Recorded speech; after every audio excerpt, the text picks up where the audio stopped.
the Basset Hound, the Beagle, and then the Bloodhound, the Borzoi, the long-haired Dachshund, and the miniature long-haired Dachshund, the smooth-coated Dachshund, and the miniature smooth-haired Dachshund, the wire-haired Dachshund, and the miniature wire-haired.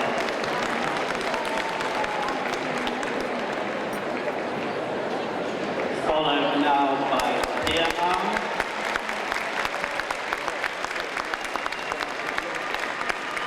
the Elkhound, the Finnish Spitz, and now the Greyhound, the Hamiltonstovare, and the Ibizan Hound, the Irish Wolfhound, and the Otterhound, the Vendeen, the Pharaoh Hound, and now the Rhodesian Ridgeback,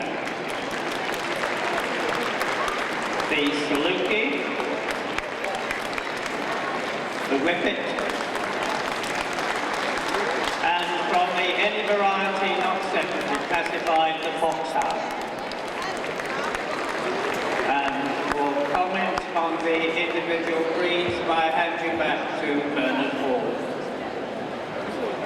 Thank you again, Ian. As with the terrier group, Mr. Pagliaro will look at the dogs, make an individual examination, and shortlist to somewhere around the 6 to 8 number. 27 dogs in the Hound group.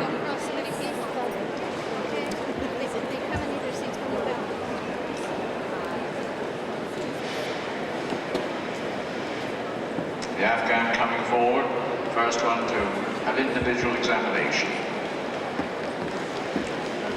Afghans today were judged by 2 judges. Mrs. Anne MacDonald did the dogs, Mr. Agnes MacDonald did the bitches, and they had the top entry of 308, exactly the same as the top entry of staffies in the terrier group. 308, from which was chosen as best of breed 16797. You'd be wrong if you thought of the Afghan being a bit of a pussycat, because it is glamorous.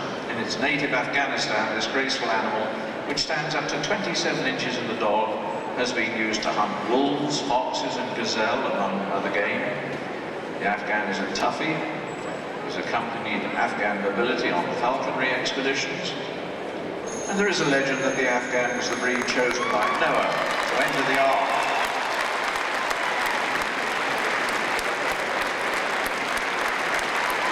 That may be exaggerated, but on the days on Mount Sinai in today's show ring, they have commanded attention. First ones came to Britain at the beginning of this century. One of them winning in spectacular style at the 1907 Crystal Palace show. So there we have our Afghan 16979. Come now to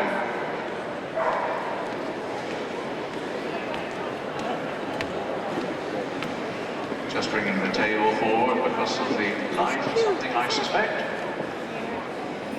Q's not back, is it? No, I think this is Q.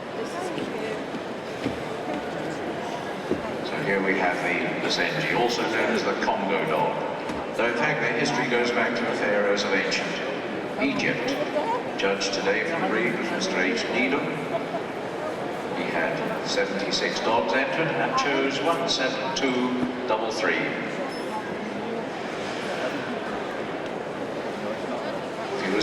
decline due to the Egyptian influence and the culture that these hunting dogs were adopted by tribes throughout the Congo, which we now know as Zaire. They have keen scenting and sighting powers, and this gained the breed a favoured place with huntsmen working so silently that sometimes a bell was fastened to them so that the huntsman could follow their presence. In 1936, an imported pair, Bongo of Bleen and Bokoto of Bleen, brought into this country by Mrs. Byrne, and they produced the first English litter. Next year, the pups were exhibited at Crufts, and they created such interest that the police had to keep the crowds moving. It's also Mrs. Byrne who is credited with giving the breed the name Basenji, which I think, I'm told, is translated to mean bush thing.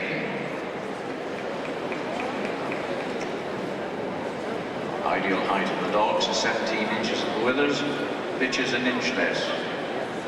Weight in the dogs, 24 pounds, 21 in the bitches.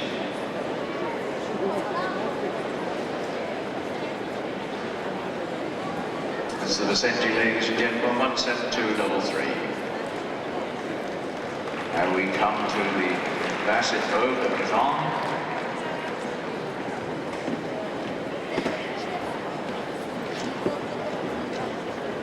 Judged today by Miss Ruth Brucker with an entry of 25.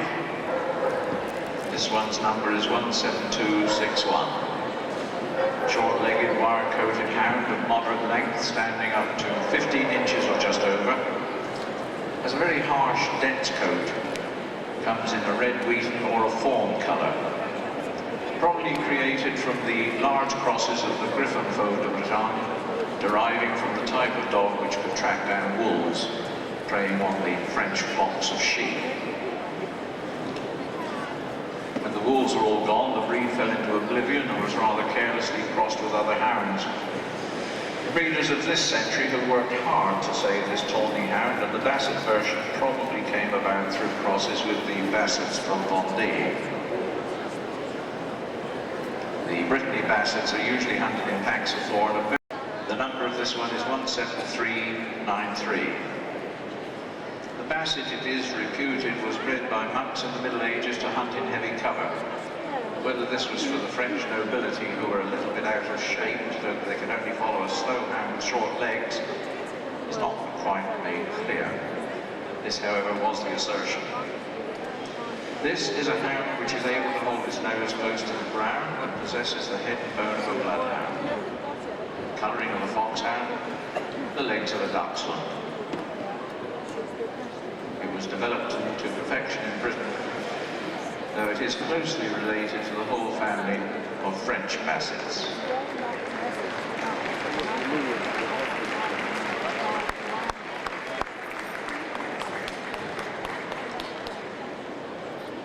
Traces its entry into this country to the late 19th century, and very soon after the importation of Bassets from France, this type developed on its own. This then, the Basset Hound 17393.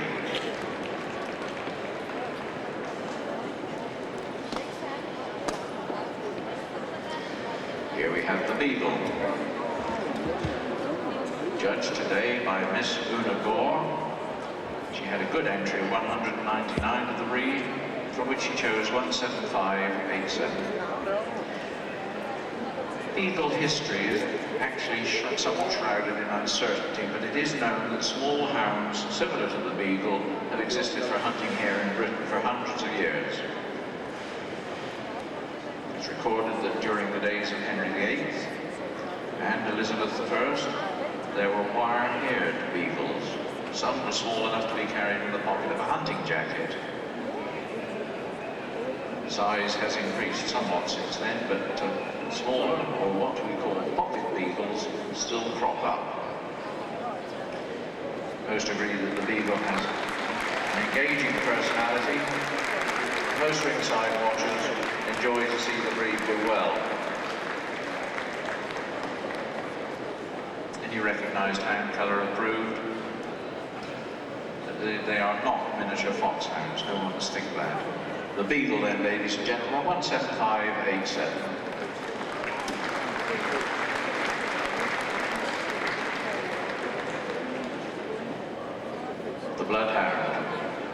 Judge Mrs. G. Bird, entry of 44, best of breed 176.65. People sometimes think of this as a breed associated with Britain, but in fact, the home country is Belgium, for his ancestry can be traced back to the monastery of Saint-Hubert and even earlier, known in Belgium by his other name of the St. Hubert Hound. When the Normans came from France in 1066 and all that, it certainly introduced many of their dogs to this country, the St. Hubert Hound being one of them. Possibly that is also behind the formation of the Foxhound. The St. Hubert Hound was refined with the introduction of other hound blood, and the breed eventually became known as the Bloodhound. His reputation is such that the breed is able to pick up a cold trail and follow it for many hours.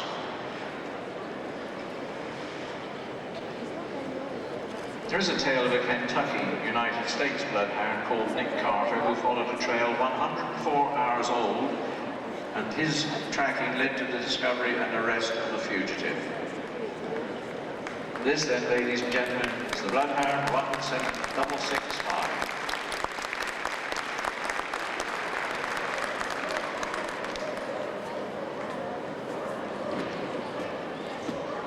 The Borzoi, Judge Mrs. B. Long. 161 of these animals were entered under her. She chose 17718. This is a graceful, dignified breed and may well deserve to think itself a cut above some of the others. It's been housed in the kennels of Russian Tsars, and the Tsars gave them as gifts to the crowned heads of Europe. But the Borzoi was not just an elegant present. Best known of the Russian dogs has been used in his homeland for coursing wolves since way back in the 1600s. In 1903, a certain Joseph Thomas went on a pilgrimage to Russia to find out the ideal Borzoi. He wasn't immediately successful, but eventually selected the type he was seeking in the kennels of Grand Duke Nicholas. And he also found another in other kennels, and these two became the basis for breeding programs on both sides of the Atlantic.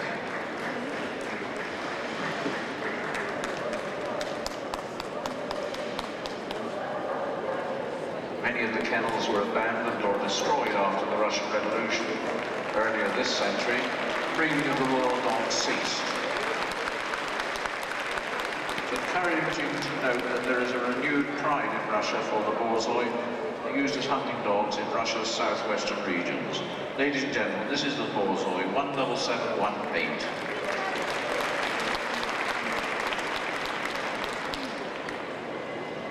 We now come on to the first of our 6 varieties of Dachshund.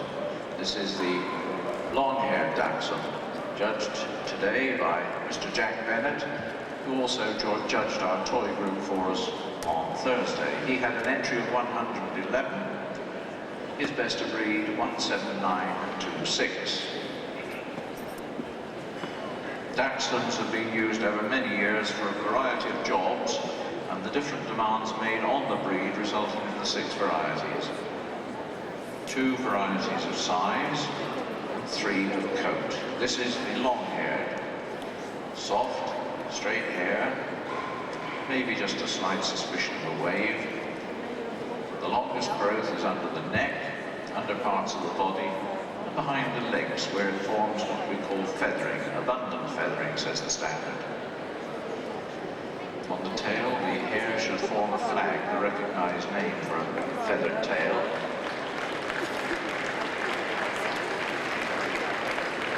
Outside of the ears should also be well feathered, but too much hair on the feet is not desired.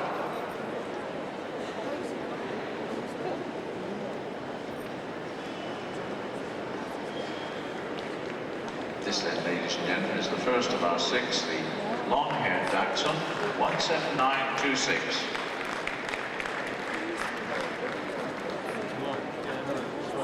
On the table we have the miniature variety of the long-haired, judged today by Mrs. Zena Thorne Andrews.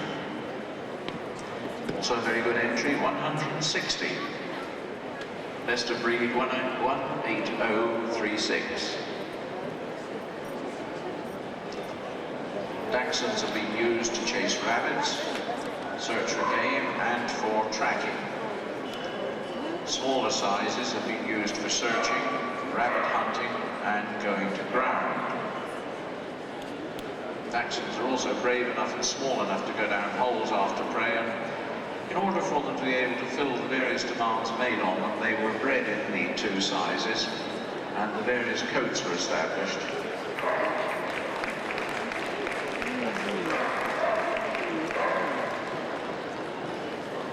This is our miniature long-haired Dachshund, 18036.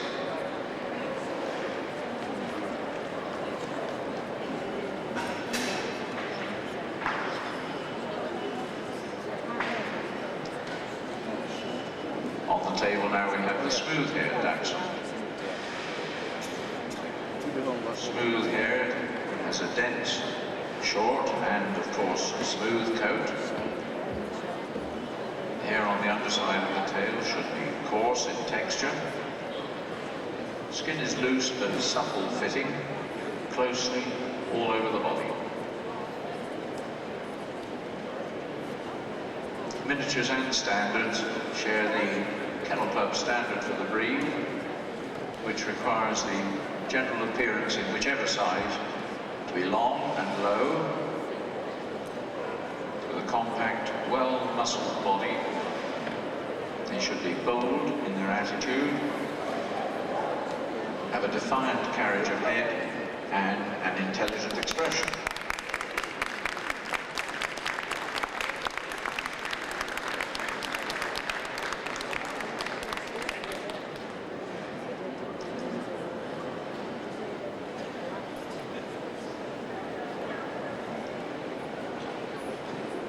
This then is our smooth-haired Dachshund. Its number is 18148.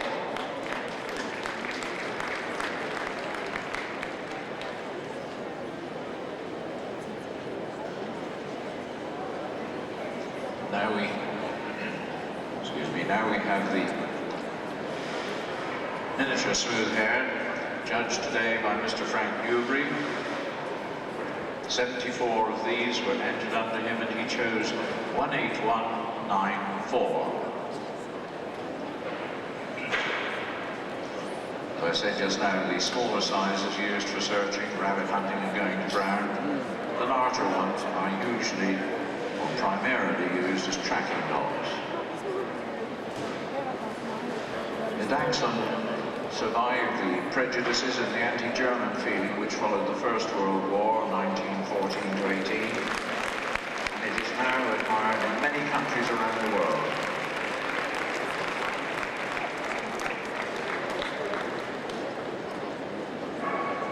Larger varieties should not weigh more than 26 pounds, while the miniature varieties have 10 pounds as an ideal weight. This then the miniature smooth-haired 18194. Come now to the wire-haired. The whole body should be covered with a short, straight, harsh coat, with a dense undercoat, except for the jaw, eyebrows, chin and ears. The chin should have a beard and the eyebrows should be bushy, but the ears almost smooth. All colourings are allowed in the Dachshund, but in the dapples, the markings need to be evenly distributed.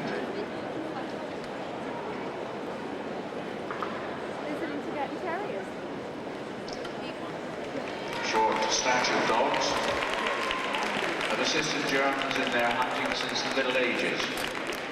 The origin of the Dachshund, like the Basset Hound, is thought to be in dwarf mutations of taller hounds. In German, the word Dachs means badger. The Germans refer to the Dachshund usually as a Teckel. This then is the wire-haired Dachshund 18271.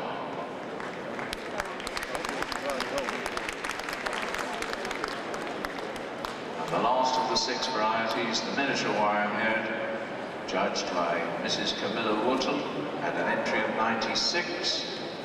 Her best of breed was 18368.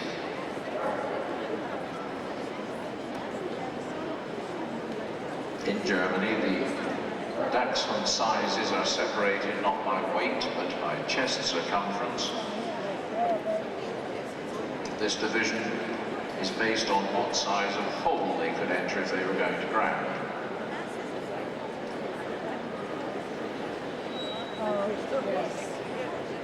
Dachshund shape has lent itself to a number of names, like the rather derogatory sausage dog, or in America, hot dog.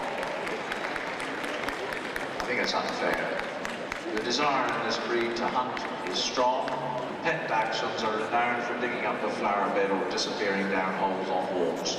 So, ladies and gentlemen, the last of our Dachshunds, the miniature wirehead 18368.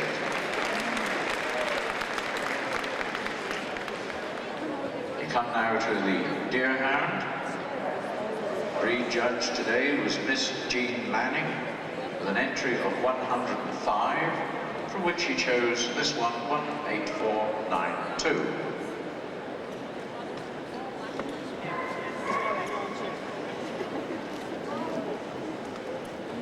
Under the harsh, wiry coat of the Deerhound, we had the basic styling of a Greyhound type dog. But where it came from is something of a mystery.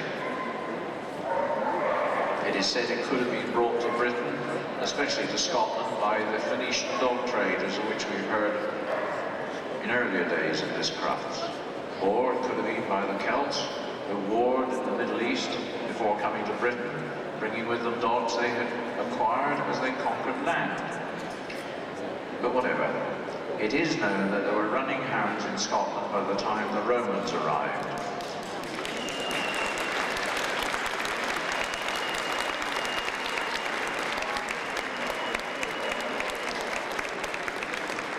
Any shorthound, greyhound types which had come from abroad to Scotland certainly needed help. They were probably crossed with native shaggy dogs to get a weatherproof coat. There are references in early English literature to Highland greyhounds with long, rough hair.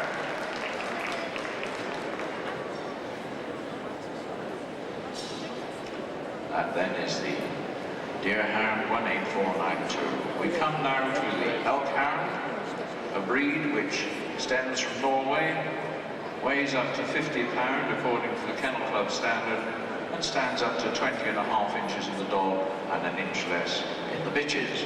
Judge today for Elkhounds, Mr. J.C. White, at an entry of 72, chose 18592.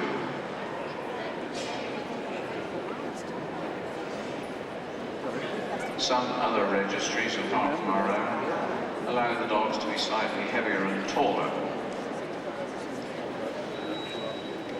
In Sweden, the weight is given as 66 pounds and the height from 23 to 25. Many believe the Elkhound is not dissimilar to the northern breed of dogs seen at the side of Stone Age man. Skeletons dating back to that time have been found in Norway and are very close to today's dog.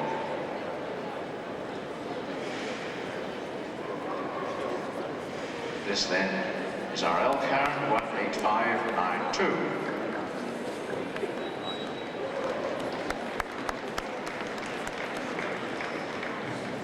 Here we have the Finnish Spitz, the national dog of Finland, with a written standard which goes back to 1812. There are not many breeds can boast a record such as that. Finnish Spitz were judged today by Mrs. Anne Arch. 60 were entered under her. Number of this one is 18622. So popular is the Finnish Spitz in its homeland that it's mentioned in a number of national patriotic songs. Not that the breed was always exactly as we see it today. Improvements of the breed accompanied a campaign in the 1890s by a forester by the name of Hugo Richard Sandberg to have it recognized by the Finnish Kennel Club. Support before this, development came from English fanciers, especially in the 1930s. This then is our Finnish Spitz, 18622. Here we have the Greyhound, a British dog of which it was recorded in the Book of St Albans way back in 1486 as headed like a snake, necked like a drake, footed like a cat, and tailed like a rat. This then the Greyhound, judged today by Mr. Alec Mackenzie, an entry of 74, his best of breed 18688.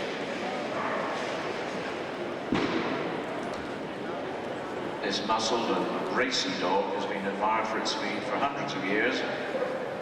Though I describe Britain as its home country, dogs of the Greyhound and Saluki types were drawn on the tomb walls of ancient Egyptians as long ago as 4000 BC. Dogs of the type spread through Europe, but it was Britain where they were developed to a standard and where they became something of a status symbol.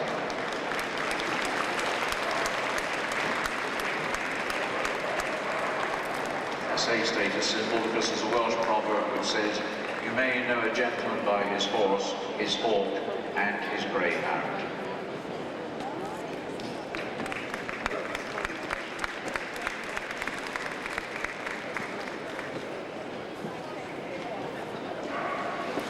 This is a breed which was favoured by English nobility, who limited ownership of greyhound by commoners under laws formulated by King Canute.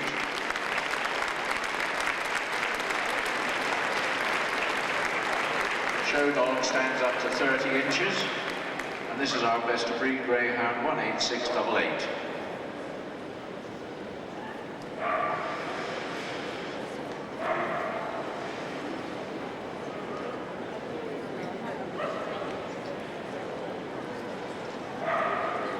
Now, ladies and gentlemen, we come to the Hamiltonstovare,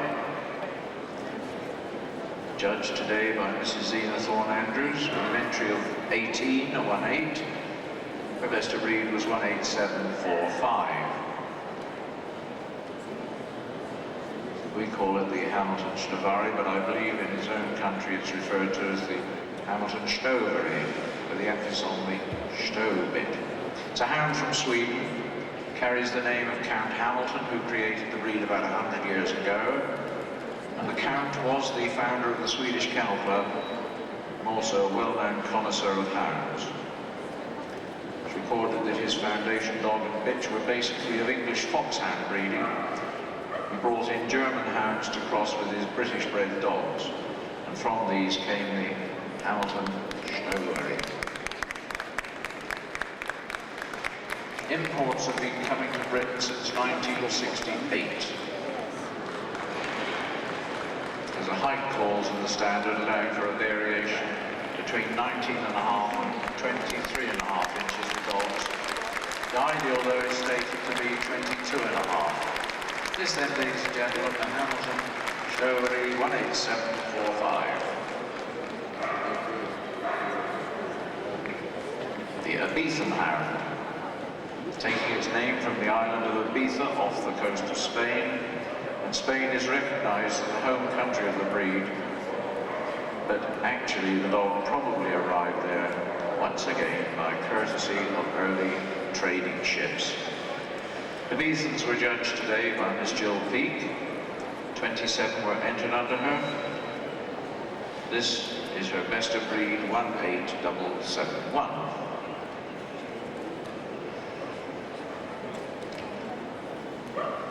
The theory that it may have arrived by early trading ships gains support from the fact that similar prick-eared dogs also created the Pharaoh Hound, and despite the isolation of the Ibizan Hound, it did develop along very similar lines to the Pharaoh, even though centuries spanned the gap. There is a story that Ibizan Hounds actually rode on the backs of Hannibal's elephants when he crossed the Alps, and Hannibal is believed to have been born on Ibiza.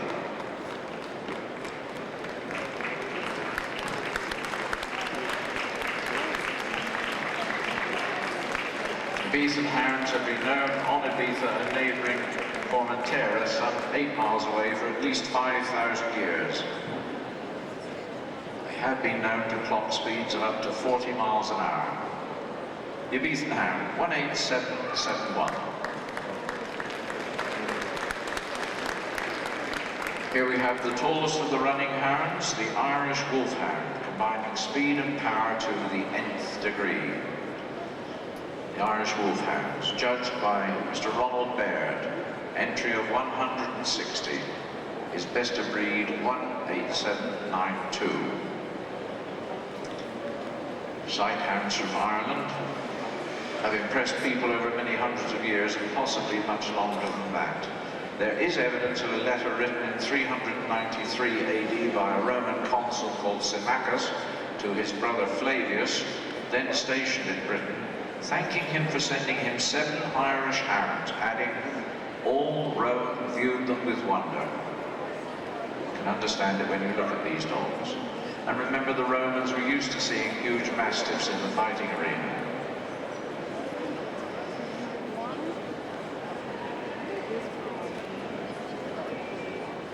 In early times, the great Irish hounds came in both smooth and rough coats. Type probably varied quite a bit.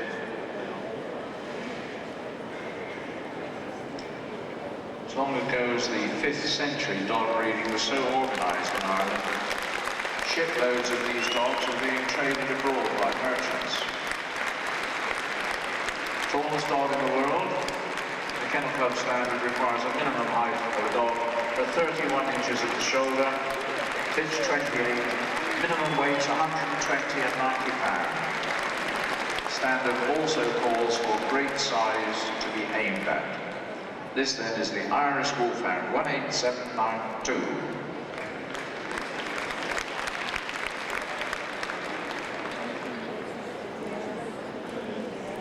This is the Otterhound, judged today by Mr. James Roslin Williams. He had an entry of 34. His best of breed 18943.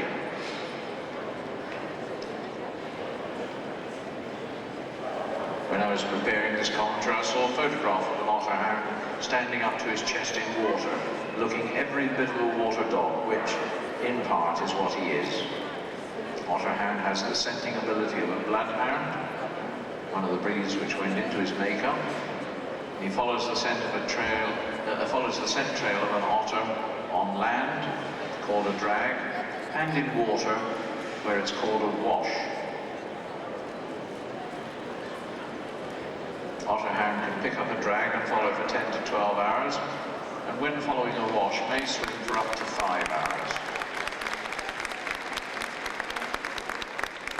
The Otterhound has an oily, thick undercoat.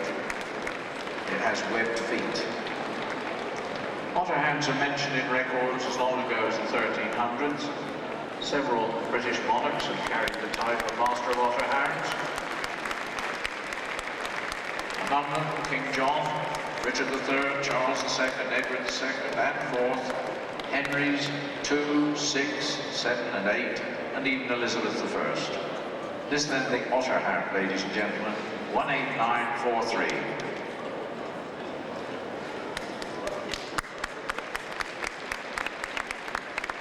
Now we come to the Petit Basset Griffon Vendeen. South of Brittany there's a district of France called La Vendée, and the hounds from this region are some of the oldest varieties found in France, bred from white-coated southern hounds crossed to rough-coated dogs from, it is said, Italy. Well, our PBGVs were judged today by Miss Ruth Brucker. She had an entry of 80, chose this one, 19025.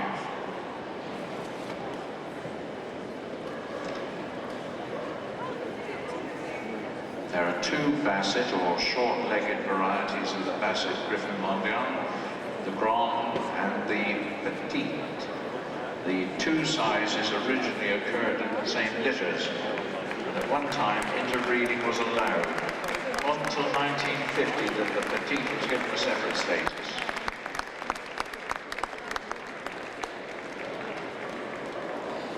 This then, ladies and gentlemen, Petit Basset Griffon Vendeen, 19025. Here we have the Pharaoh Hound. Judging for these was Mrs. Jill B. She had an entry of 40, 4-0. Her best of breed 19085. Name suggests that this breed should come from Egypt, but its home is actually listed as Malta. There are records which show that the dog of this type lived in the Nile Valley probably as long ago as 4000 BC. And drawings picture a hound similar to the Pharaoh, the Ibizan, or some of the other Sicilian breeds. As we've been noting with certain breeds, dog dealers plied their trade from very early days, and the Phoenician traders were among the busiest, trading sight hounds all around the then known world. And it was the Phoenicians who colonized Malta about 1000 BC and almost certainly took their hounds with them. Today, the Pharaoh is the national dog of Malta. In 1970, none were registered here. By 1975, they had CC status. The Pharaoh Hound, 19085. The Rhodesian Ridgeback. Judge, Mrs. Gillian Burgoyne, entry 147, best of breed number 19163. Regarded by the Kennel Union of Southern Africa as the native dog, having probably moved south with the Hottentot tribe.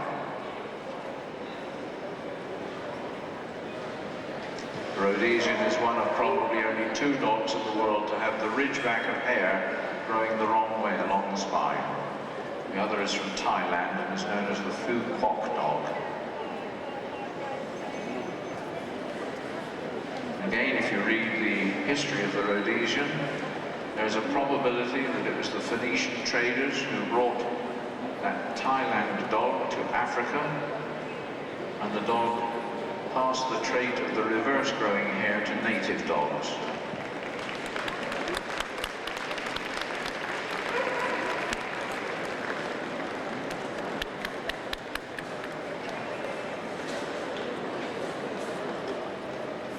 The Ridgeback eventually emerged from a crossing of the native Ridgeback breeds with dogs brought in, believed to be such as the Great Dane and Mastiff types.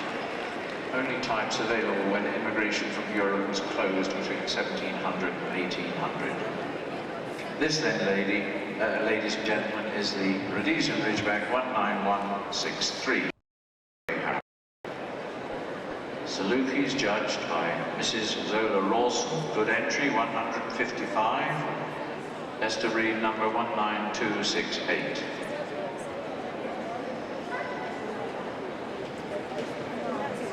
The Saluki and another breed, the Slugi, most likely date back to the same origins in the ancient Middle East.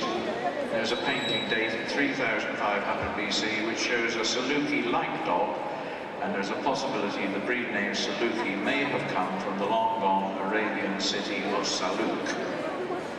Or it could have come from the town of Seleucia in ancient Syria. It's not really known which. These dogs were popular with the desert sheikhs, and they coursed gazelle and other game, either alone or with falcons.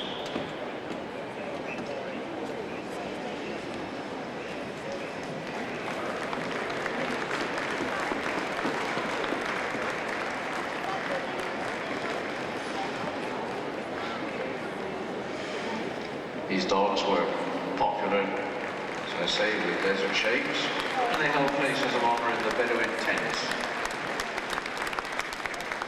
Not seen in Britain until 1840, not recognized here until 1923.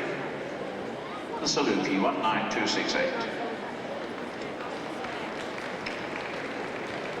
Here we have the Whippet, a breed once described as the poor man's racehorse.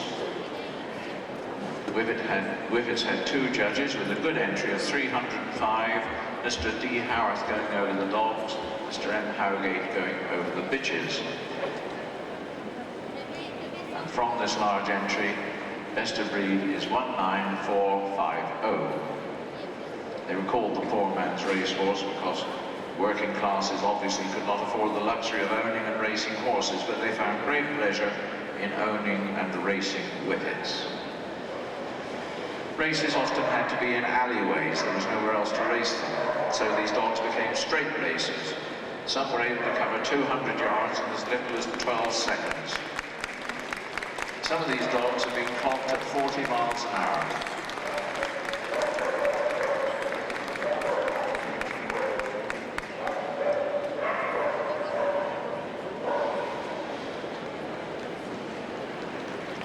When dog shows became popular, the breed evolved into the type of Whippet which we're seeing today. Dogs stand 18.5 to 20 inches, bitches 17.5 to 18.5. Ladies and gentlemen, the Whippet, 19450. Now from our any variety, not separately classified class, judged by Mrs. Marion Spavin, an entry of just 8. She chose this Foxhound, 19704. Fox hunting in this country has a history going back hundreds of years, but became all the rage in the 13th century.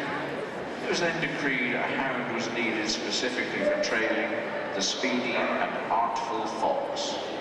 Dogs of the St. Hubert, the Bloodhound type, were too slow, but their bloodlines did become the basis for the Foxhound. Crosses were introduced to gain speed, to shape the hound into what we now know.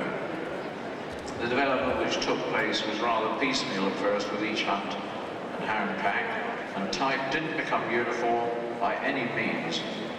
But by 1800 there were many packs which had been standardized with meticulous records being kept by individual masters of hounds. These were incorporated in the Masters of Foxhounds Association, which was formed around about that time. This means that our foxhounds can trace their pedigrees back unbroken in written record for up to 200 years, and that's a long time.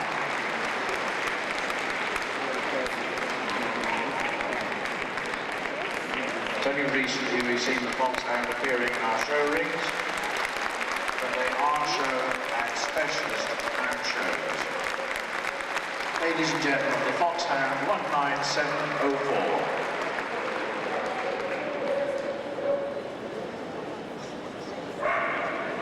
That, ladies and gentlemen, brings us to the end of individual examination of dogs in the Hound Group. Mr. Pagliero just having another look to refresh his mind before he shortlists.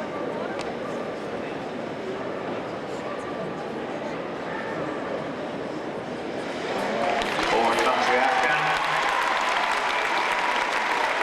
the Bloodhound, Wire-haired Dachshund, Elkhound, Greyhound,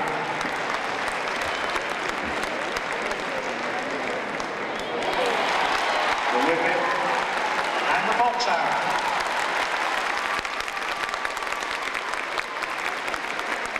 And yes, we've got the Petit, Basset, Griffon, so we have 8. And I think that's it, ladies and gentlemen. Mr. Pagliero is going to shake hands with the others as they leave the ring. Congratulations and condolences. I'm sure they're all excited that they got this far in the competition. So we've got 8 dogs, for which we shall eventually get our group winner and the 3 other placements.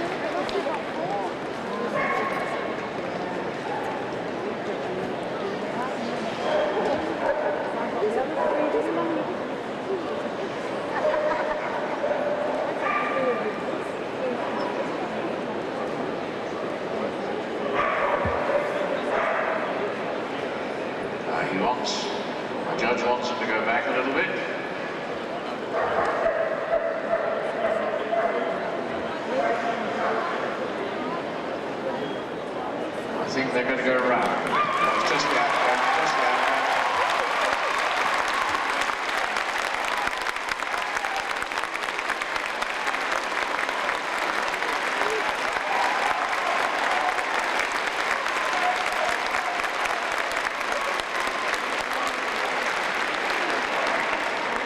Now the Bloodhound.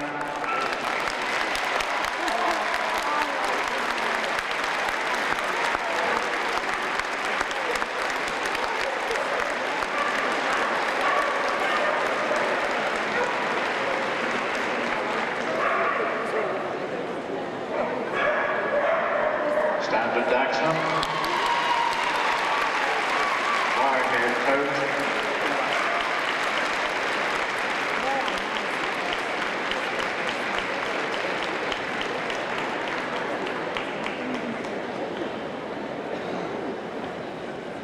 Elkhound.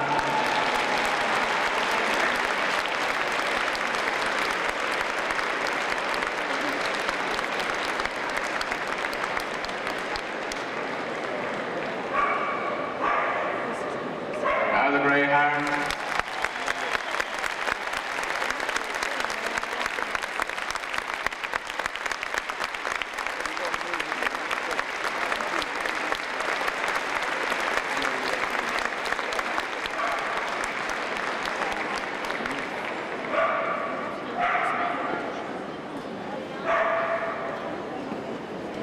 Whippet.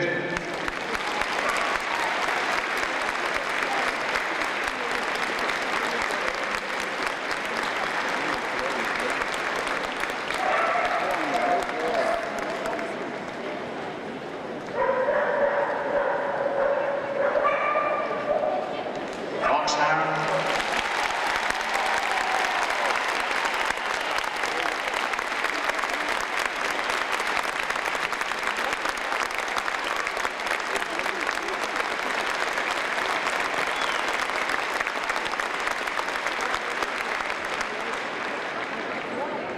Now we have the PVGV, Petit, Basset, Hound.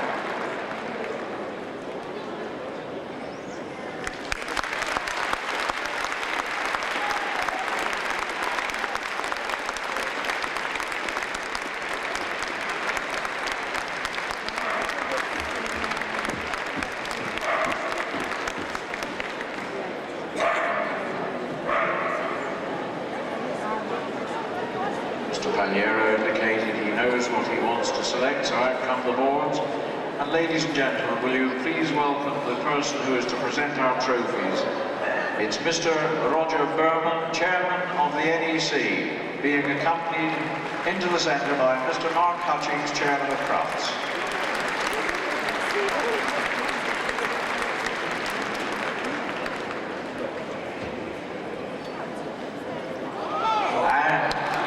It's the Elkhound. The Elkhound gets it.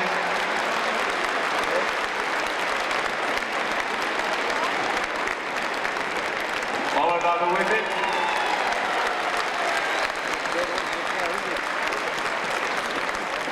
Followed by the Bloodhound.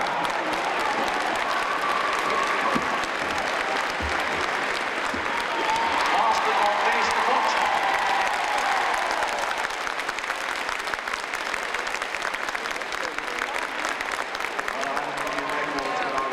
That's the highest place in the Foxhound's home.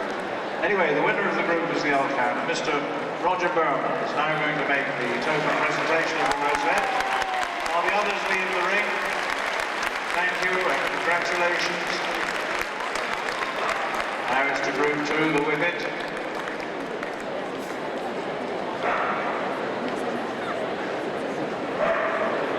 Group 3, the Bloodhound.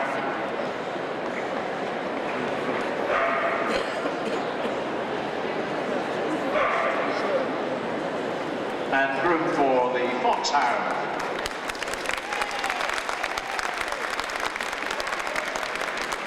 Thank you very much, Mr. Berman. Thank you very much, Mr. Faliero. Ladies and gentlemen, show them how much we appreciate what they've done. Give them a big hand.